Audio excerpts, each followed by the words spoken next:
Então, pensar um ser que existe é maior, é superior a pensar um ser que não existe. Logo, eu tenho que aplicar o conceito de existência ao ser do qual não se pode pensar nada maior.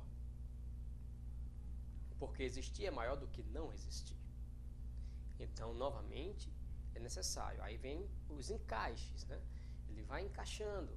E é necessário que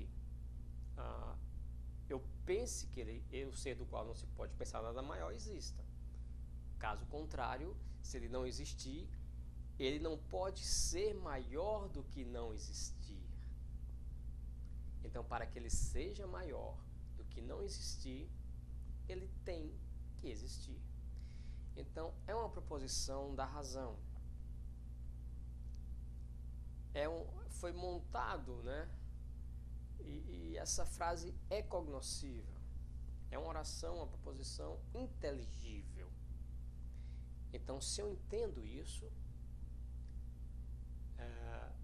se eu compreendo isso, eu estou racionalizando. Ninguém pode negar que não entende o conceito de Deus nos moldes deste argumento ontológico. Claro, é uma construção analítica que cabe contra argumentações, mas a sua estrutura é esta, né? O ser do qual não se pode pensar nada maior.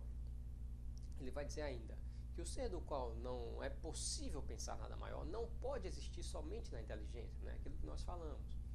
Se, pois, existisse apenas na inteligência, poder-se-ia pensar que há outro ser existente também na realidade, e que seria maior.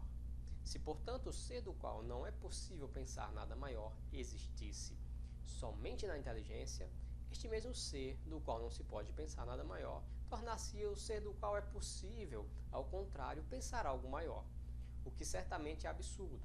Logo, o ser do qual não se pode pensar nada maior existe, sem dúvida, né? A Anselmo coloca, na inteligência e na realidade. Então, se eu penso um ser do qual não se pode pensar nada maior e encontro um ser maior do que este que eu penso na realidade, então ele deixa de ser o ser do qual não se pode pensar nada maior internamente. Mas perceba que o argumento não sai do interno. Apesar de lançar e projetar isso para o externo, o argumento continua interno, né? Eu pensei, é o ser do qual eu penso, não o ser do qual eu percebo na natureza.